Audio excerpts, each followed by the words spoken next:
हमारे साथ मौजूद है पाकिस्तान क्रिकेट बोर्ड के साबिक चीफ सेलेक्टर जनाब मोहम्मद वसीम साहब। अस्सलाम वालेकुम वसीम साहब। वालेकुम अस्सलाम। बहुत बहुत शुक्रिया आपका।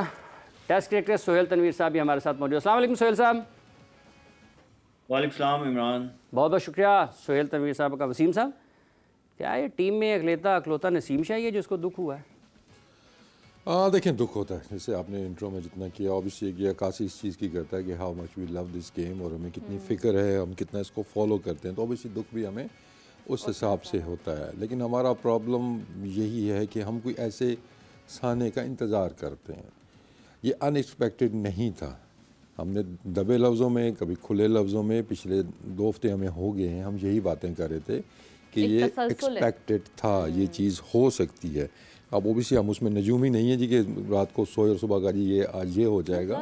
आप सीक्वेंस देखते हैं कहाँ से हमारी प्रिपरेशन जो स्टार्ट हुई हैं, आपने जो प्रोसेस फॉलो किए हैं, क्या वो प्रोसेस थे आपके।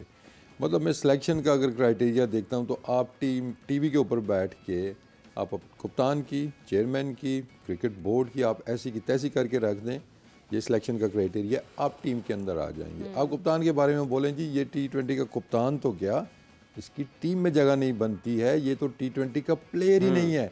आप उसी कप्तानी के अंडर जाके आप फिर सेलेक्ट भी हो जाते हैं। आप पैसे को फोकियत देते हैं, आप मुल्क को नहीं देते, आपको नहीं देते, आप छोड़ जाते हैं। दोबारा मौका मिलता है, आप फिर वही हरकत करते हैं। फिर क्या करते हैं जी, दूसरे प्लेयर आते हैं, वो भी पैसे को फोकियत देते हैं, रिटायरमेंट ले लेते हैं। हम क्या करते हैं, नहीं सर वापस आएँ, आपके बगैर ये टीम नहीं चल सकती है, इसके बगैर तो आपके बगैर गुजारा ही नहीं है, बिल्कुल गुजारा नहीं है। तो जब भी वो टीम में होते हैं टीम आपकी हारती है। क्यों लेके आए आप? क्या आपने एक मैसेज आपने पूरी क्रिकेट को दिया, फिर क्या आपने रिजल्ट्स हासिल कर लिए? ना वो आइलैंड से आपको कोई मैच जिता सके सीरीज, ना आपको न्यूजीलैंड की जो आई थी सी टीम उससे जिता सके, ये वर्ल्ड कप जिताना था इन्होंने। तो ये जब क्राइटेरिया बन जाता है, इसी तरह आप टीवी पे बैठ के उड़ा के रख दें जी, उसमें क्या मिलेगा आपको? सारे ओहदे आपको मिल जाएंगे, ठीक है ना। यही क्रिटिसाइज चीज़ें करने वाले थे जो लोग अभी आ गए हैं। तो जब हम मीडिया को इन्फ्लुएंस लेके डिसीजंस करेंगे जी, वो यार ये टीवी बड़ा बोल रहा है, इसको इधर ले ले। मीडिया के इन्फ्लुएंस की क्या बात है? और क्राइटेरिया बता दें कि किस बेस के ऊपर, जब आप डोमेस्टिक जो होता है जिम्मेदारी उसकी है, इन्फ्लुएंस यही ले रहे हैं ना कि ये बैठा है जी, हाफिज बैठा बड़ा बोल रहा है, इसको इस साइड पे कर लेते हैं, चुप हो जाएगा। इस पे जब आप इस तरह के मेरिट के करेंगे फैसले, तो रिजल्ट्स भी आपके इस तरह आते हैं ना। नहीं तो और कि मुझे दुनिया की बता दें लॉजिक कोई नहीं, तो आपका माना कि अब्दुल रज़ाक को इसलिए लिया गया, अब्दुल रज़ाक को इसलिए लिया गया, वहाब रियाज को इसलिए लिया गया कि वो यहाँ पर बैठकर बोल रहे हैं, उनको दूसरी तरफ ले आए।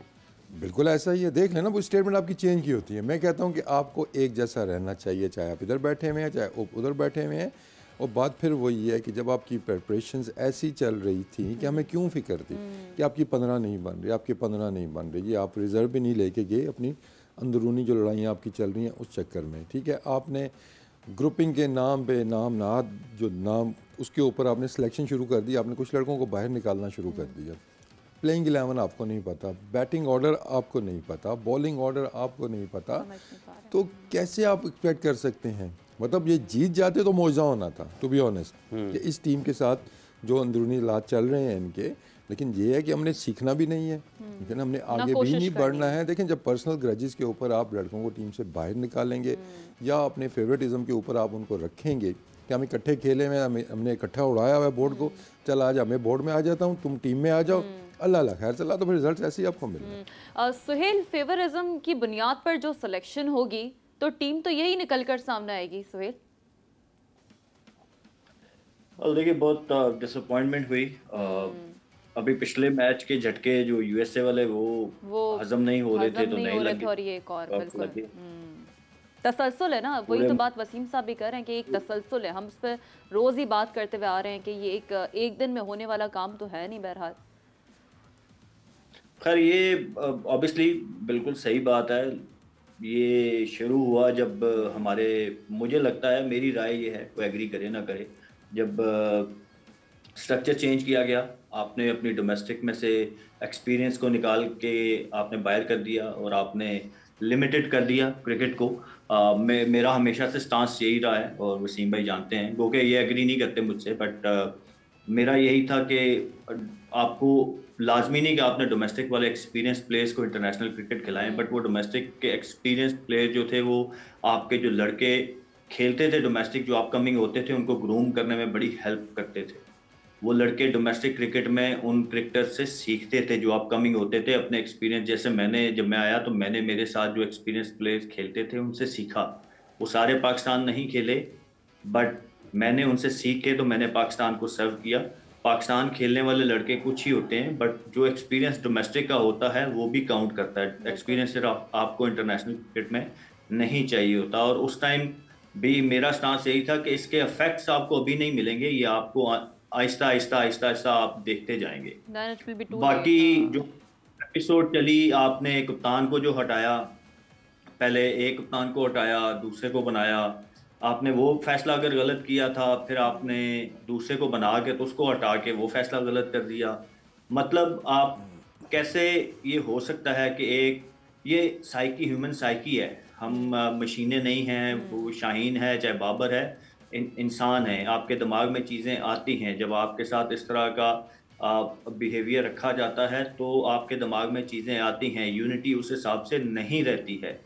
तो ये रिजल्ट्स ऑब्वियसली एज वसीम भाई सेड कि ये चीज़ें बन रही थी और रिजल्ट ऐसे ही आने थे जब आपने चीज़ों का सारा, हर किस चीज़ पे हम बात करें, आप सिलेक्शन की वसीम भाई ने बात कर दी, मतलब हर चीज़ में आपको खराबियां नज़र आती हैं। आपकी प्रिपरेशन क्या थी, आप गए, आपको नहीं पता आपके बेस्ट 15 क्या हैं, आपकी बेस्ट 11 क्या है। आप एक मैच के, हर मैच में तो आपकी तब्दीलियां हो रही हैं। आप चाहे आयरलैंड से देखें, आप इंग्लैंड में देखें, बाकी टीमें जो हैं वो एक सेटल प्लान लेके अपने बेस्ट 11 उन्होंने माइंड में बनाई होती है। यस, कंडीशन को देख के और चेंजेस होती हैं, कोई एक अदर चेंज होती है, बट नॉर्मली हर टीम की फॉर्मेशन बनी हुई थी। बट हम कहाँ स्टैंड कर रहे थे, तो उसका रिजल्ट आपके सामने है। चीज़ें ये ओवरनाइट नहीं हुई, एक मैच हो गया, मैंने आगे कहा चलें, बंदा कहता है यार ओके हो जाता है, क्रिकेट है, हमने खेली है, हमें पता है। बुरा दिन आ जाता है, प्लेयर पे भी, एज ए टीम भी बुरा दिन आ जाता है। बट आज कल वाला मैच, अब इसको हम क्या कहें, मतलब बैक टू बैक जब इस तरह की परफॉर्मेंसेज, आयरलैंड वाला मैच अभी ज़्यादा दूर नहीं गया जो हम आयरलैंड में हारे आयरलैंड से, तो ये तसलसल के साथ इस तरह की चीज़ें होना शुरू हो जाएं तो कुछ ना कुछ कहीं ना कहीं तो गलत है ना, सब अच्छा तो नहीं है। तो अब ये जो बोर्ड है, मैनेजमेंट है, उनका काम है टू फाइंड आउट कि व्हाट्स गोइंग रॉन्ग।